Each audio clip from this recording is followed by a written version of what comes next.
하나님 말씀 구약성경 신명기 26장 18절 한 절만 보시겠습니다. 신명기 26장 18절, 제가 가지고 있는 성경은 구약서 301쪽입니다. 다 같이 합독하시겠습니다. 여호와께서도 내게 말씀하신 대로 오늘 너를 그의 보배로운 백성이 되게 하시고 그의 모든 명을 지키라 확언하셨느니라. 아멘. 기도합니다. 사랑의 하나님, 은혜의 하나님, 오늘 올려드린 귀한 찬양 받으신 줄로 믿습니다. 하나님 앞에 찬양으로 악기로 영광을 돌리는 자녀들을 더 복되게 하옵소서. 오늘도 하늘문을 활짝 열어주시고 이 시간에 선포되는 주의 말씀이 무심령을 회복케 하고 위로하고 격려하며 새롭게 하며 힘을 얻게 하는 소성케 하는 말씀이 되게 하여 주시옵소서. 부족한 종을 주님 손에 의탁합니다. 성령의 능력으로 잡아주시고 조금 더 어둠의 세력이 방해할 수 없도록 주의 빛으로 비춰주시옵소서. 주님께 의탁하옵고 예수님의 이름으로 감사하며 기도 올리옵나이다. 아멘. 할렐루야. 한 주간 평안하셨습니까? 네. 이렇게 또 하나님 은혜 가운데 한 자리에 모여서 예배할 수 있게 된 것 하나님 앞에 감사를 드립니다. 하나님께서는 하나님을 경외하며 겸손히 섬기는 성도들을 아주 보배처럼 아주 귀하게 여겨주시는 것을 성경을 통해서 살펴볼 수가 있습니다. 그렇기 때문에 하나님께서는 그의 백성들을 눈동자처럼 아주 아껴주시고 당신의 팔로 꼭 안아서 보호해 주십니다. 그뿐만 아니라 강한 팔로 능력을 주셔서 범사에 승리하도록 역사해 주시는 것을 보게 됩니다. 그러므로 하나님을 경외하는 성도들은 하나님께서 이렇게 보배처럼 아주 귀중하고 사랑스러운 존재가 되는 것입니다. 오늘 말씀을 통해서 어떠한 자가 하나님의 보배로운 백성이 되는지, 또 더 나아가서 하나님의 보배로운 백성은 어떠한 복을 받게 되는지 하나님의 보배로운 백성이라는 지하에서 말씀의 은혜를 나누기를 원합니다. 첫째는 하나님을 경외하는 자가 하나님의 보배로운 백성이 된다고 성경은 말씀합니다. 오늘 본문 18절을 다시 한번 보게 되면 여호와께서도 내게 말씀하신 대로 오늘 너를 그의 보배로운 백성이 되게 하시고 그의 모든 명령을 지키라 확언하셨느니라 그래요. 너의 보배로운 백성, 하나님의 보배로운 백성, 그 말씀하신 대로 그렇게 하시고 그의 모든 명령을 지키라. 하나님의 명령을 지킬 자는 하나님을 경외하는 자가 하나님의 명령을 지킬 수가 있는 것입니다. 하나님을 경외하지 않는 자는 결코 하나님의 말씀을 지킬 수가 없어요. 지킬 마음도 없고 지켜지지도 않습니다. 하나님께서 우리를 그의 보배로운 백성으로 인정해 주시고 하나님의 모든 명령을 잘 준행하는 하늘 시민으로 삼아 주신 것입니다. 그렇다면 하나님의 보배로운 백성들은 어떤 삶을 살아야 되겠느냐 하는 것입니다. 특별히 신명기에 나타난 하나님의 말씀의 흐름을 보면 하나님을 경외하는 것, 그것이 하나님의 백성들이 살아가는 길이다 말씀해요. 우리 신명기 4장 10절을 보겠습니다. 다 같이 읽습니다. 시작. 여호와께서 내게 이르시기를 나에게 백성을 모으라. 내가 그들에게 내 말을 들려주어 그들이 세상에 사는 날 동안 나를 경외함을 배우게 하며 그 자에게 가르치게 하리라. 하나님을 경외하는 법을 말씀을 통해서 배우게 하고 또 역시 그러한 진리를 자녀들에게 가르치게 하리라 말씀하고 계세요. 하나님께서는 하나님을 경외하는 자를 찾으시고 하나님의 경외하는 바로 그들을 보배로 여기신다고 하는 것입니다. 우리 신명기 10장 12절을 또 한번 보겠습니다. 이스라엘아, 네 하나님 여호와께서 네게 요구하는 것이 무엇이냐? 곧 네 하나님 여호와를 경외하며 그의 모든 도를 행하고 그를 사랑하며 마음을 다하고 뜻을 다하여 네 하나님 여호와를 섬기고. 이 경외라고 하는 말은 한마디로 두렵고 떨리는 거예요. 두렵고 떨림으로 하나님을 섬기고 하나님을 공경하는 것, 이것이 경외. 아브라함이 하나님을 믿기는 했습니다마는 그러나 하나님을 경외하는 믿음으로 인정받기는 모리아 산에서 이삭을 제물로 바칠 때 비로소 그때 인정을 받아요. 창세기 22장 12절 말씀 보면 내가 내 아들 내 독자까지도 내게 아끼지 아니하였으니 내가 이제야 내가 하나님을 경외하는 줄을 아노라.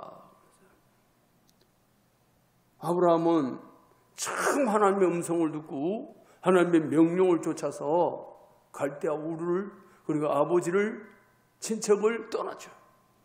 그리고 떠나요.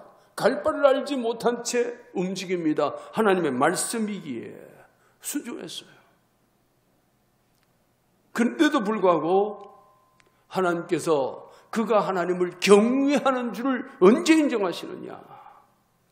독자까지도 아낌없이 드릴 때, 그때 비로소 내가 이제야 하나님을 경외하는 줄 내가 아노라, 이렇게 말씀하시는 거예요.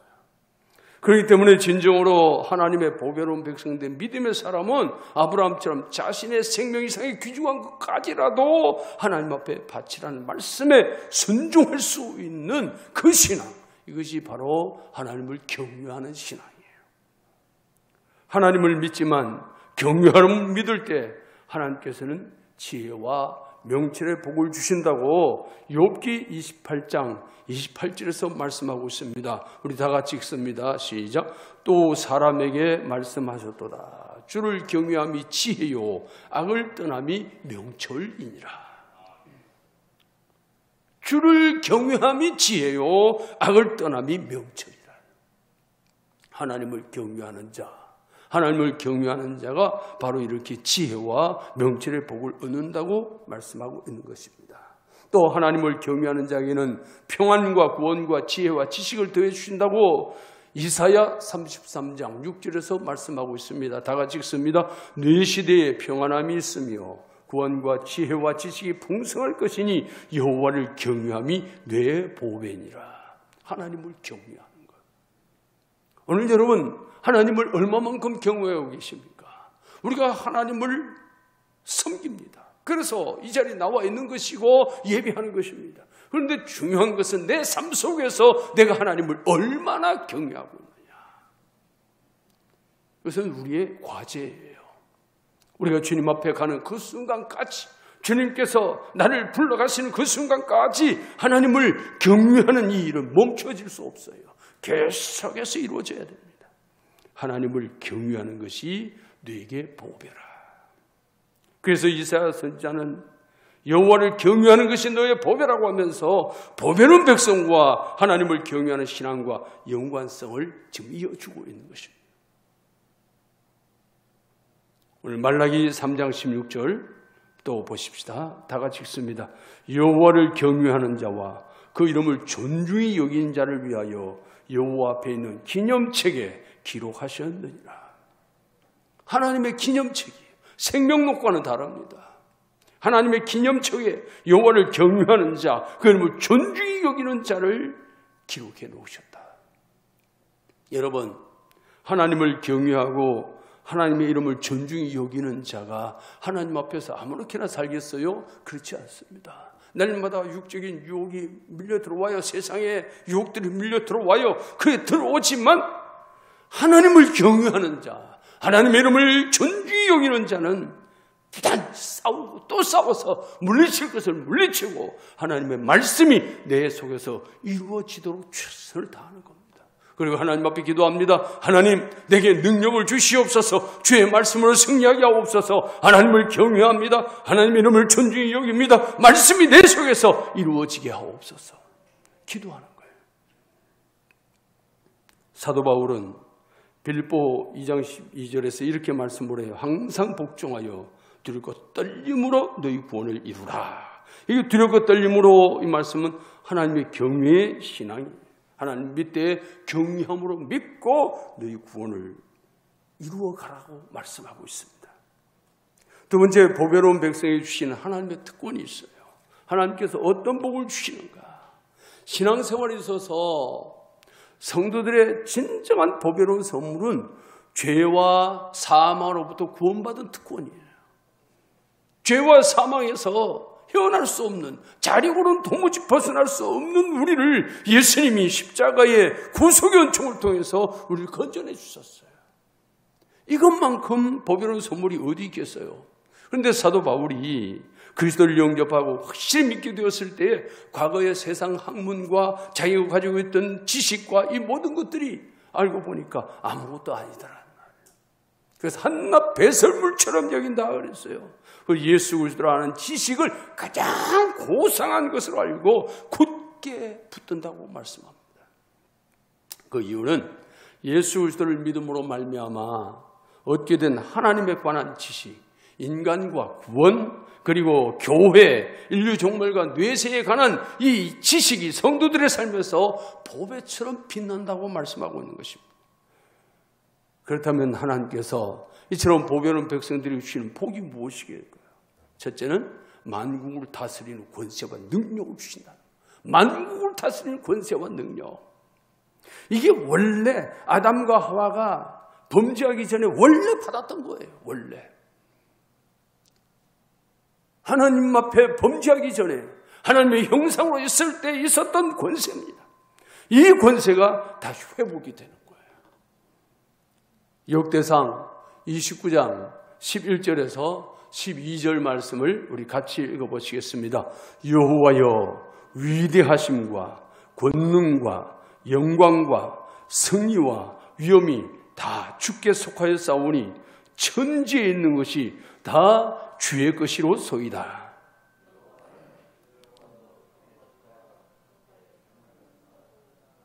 주는 높으사 만물의 머리이심이니이다. 부와 귀가 주께로 말미암고 또 주는 만물의 주제가 되사 손에 권세와 능력이 있사오니 모든 사람을 크게 하심과 강하게 하심이 주의 손에 있나이다. 이 말씀을 한마디로 요약하면 만국을 다스릴 권세와 능력이에요. 만국을 다스릴 권세와 능력, 왕의 권세입니다. 왕의 권세. 이 왕의 권세가 예수 믿어 구원받고 하나님의 자녀로 살아가는 사람들이, 하나님을 경외하고 하나님을 두려워하며 하나님의 이름을 존중히 여기는 그 사람들이 마지막 날 주님 앞에 갔을 때 그 나라에서 주님과 더불어 왕 노릇하는 권세가 주어지는 거예요. 이것이 계시록의 예언이에요. 오늘 우리는 하나님을 경외하는 자에게 만국을 다스리는 권세와 능력과 힘을 주신다고 성경이 약속하고 있는 것입니다.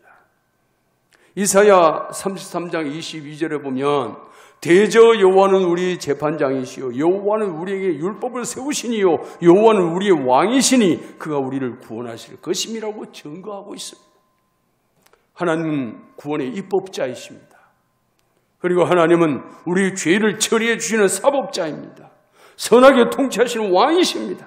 하나님께서 그 보배로운 백성들에게 이처럼 엄청난 복을 주시는 거예요. 우리의 죄를 사해 주시는 사법자, 우리를 구원케 하시는 입법자, 그러면서 우리를 친히 통치하시는 왕이십니다. 이분이 우리에게 그 권세를 주신다고 약속하는 겁니다. 다음으로 하나님의 팔로 보호해 주신 복을 받아요. 하나님의 팔은 능력의 팔이요 보호의 팔입니다. 이사야 33장 2절에 주는 아침마다 우리의 팔이 되시며 환난 때는 우리의 구원이 되소서. 아침마다 우리 팔이 되어달라고 기도하고 있어요. 신명기 33장 27절에도 이렇게 고백을 합니다. 영원하신 하나님이 뇌 처소가 되시니 그 영원하신 팔이 뇌 아래에 있구나. 그가 뇌 앞에서 대적을 쫓으시며 멸하라 하시도다. 주의 팔로 나를 안아주신다는 말이야. 이 권세 있는 팔로 나를 안아주신다는 거예요. 그러면서 하시는 말씀이 뇌 앞에서 대적을 쫓아다니시면서 더 대적을 멸하라 이렇게 말씀하신다. 권세를 주시는 거예요. 사람들이 일상의 삶 속에서 팔이라고 하는 것은 필수적이죠. 팔이 없으면 얼마나 얼마나 불편해요. 여러분, 우리 가끔은 TV에 이렇게 보면 장애인들 중에서도 팔이 없는 사람들이 있어요. 팔이 없는 사람들이 얼마나 불편을 느껴요. 물론 걸어 다녀야 될 다리가 없어도 불편해요. 이 사지백지 중에 어느 하나가 없어도 불편해요. 그런데 다리는 이렇게 휠체어를 타고서라도 움직일 수 있잖아. 그런데 팔이 없으면 아무 일을 못하는 거야. 아무 일을. 팔이 없으면. 정말 다른 사람의 도움을 받지 않으면 안 돼. 이 팔이라고 하는 것은 아주 기묘한 것입니다. 마찬가지로 하나님 팔의 이 이미지를 통해서 당신의 보배로운 백성들의 능력이 되고 보호의 원천이 되신다고 말씀하고 있는 것입니다. 신약 성경에도 보면 예수님은 당신의 양손을 딱 벌려가지고 십자가에 못 박혀 죽으셨어요. 그리고 우리를 끌어안아 주셨어요. 그 팔로 끌어안아 주셨어요. 도마가 예수님의 부활을 믿지 못할 때 친히 나타나셔서 내 손가락을 가지고 내 손목을 한번 만져보고 내 옆구리를 한번 만져보라. 도마는 그제서야 내가 주를 믿나이다 라고 고백을 해요. 너는 나를 본고로 믿느냐? 보지 않고 믿는 자가 복이 있도다. 주님의 팔은 승리의 팔입니다. 능력의 팔입니다. 주님의 팔은 소망의 팔입니다. 믿고 안심할 수 있는 평안의 팔이에요. 그분의 팔은 사랑의 팔이요 구원의 팔입니다. 은혜의 팔이에요. 절대적으로 안전한 팔이에요. 그분의 팔에 안겨있으면 절대적으로 안전해요. 이런 능력의 팔로 우리를 안아주시면 믿으시기를 주의 이름으로 축복합니다. 여호와를 낭망하는 자에게 하나님은 그의 팔이 되어주십니다. 하나님의 팔이 지켜주시는 개인이나 가정은 절대로 흔들리지 않아요. 망하지도 않습니다. 주님께서 왼손과 오른손을 우리를 안아주시고 우리를 인도해 주시는 것입니다. 아무쪼록 오직 삼위일체 하나님을 경외하며 그분의 권세와 능력을 믿는 믿음으로 승리하는 하나님의 보배로운 백성으로 살아가시기를 예수님의 이름으로 축복합니다. 예수님의 이름으로 축복합니다. 오늘 이 시간에 주시는 이 말씀을 가슴에 새기십시다.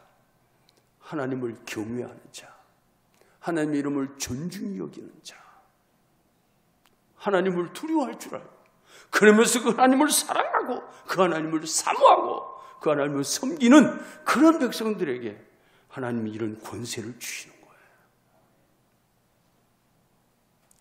교회를 다니긴 답니다마는 하나님을 경외할 줄 모르고 하나님을 존중히 여기지 않는 그들에게는 이런 권세가 부여되지 않습니다. 오늘 우리는 하나님께서 주시는 이 말씀을 가슴에 새기면서 하나님 은혜에 붙들려서 하나님을 영화롭게 하는 저와 여러분의 삶이 되시기를 예수님의 이름으로 축복합니다. 코로나가 아무리 창궐을 해도 이보다 더한 전염병이 온 세계를 뒤덮어도 하나님을 경외하고 하나님 이름을 존중히 여기는 자는 하나님이 끝내 지켜주시는 거예요. 우리는 여기에서 하나 오해하면 안 됩니다. 이 땅에서의 삶을 하나님께서 복되게 하시는 것도 있겠지만 더 중요한 것은 이 땅의 삶이 아니라 영원한 하나님 나라에서의 삶이에요. 그 하나님 나라에서의 삶을 하나님이 책임져 주시는 거예요. 땅의 것에 자꾸 우리가 목을 매게 되면 우리는 기독교 신앙이 아니라 저 불교나 뭐 유교나 뭐 천도교나 다를 바가 없어요. 다를 바가 없어요. 왜? 다른 종교는 다 땅의 것에 모든 걸 집착하고 있어요. 땅의 것에. 그 우리 기독교 신앙은 하늘나라에 마음을 두고 있는 것입니다. 땅의 것이 아니에요. 물론 땅의 것도 하나님께서 복되게 하시는 것이 성경에 약속이 있어요. 그러나 우리는 땅의 것 때문에 우리가 신앙생활하는 게 아니다고 말해요. 우리의 신앙생활은 영원한 하나님 나라에 있는 거예요. 하나님 나라를 바라보고 가는 거예요. 이 땅에 있는 것도 하나님 필요 없다고 말씀하지 않습니다. 이 땅에 있는 것도 귀한 것이죠. 그러나 더 중요한 것은 우리의 진정한 목표는 이 땅이 아니라 하나님 나라라고 하는 것 기억하시면서 하나님 은혜에 붙들려 늘 승리하는 저와 여러분이 되시기를 예수님의 이름으로 축복합니다.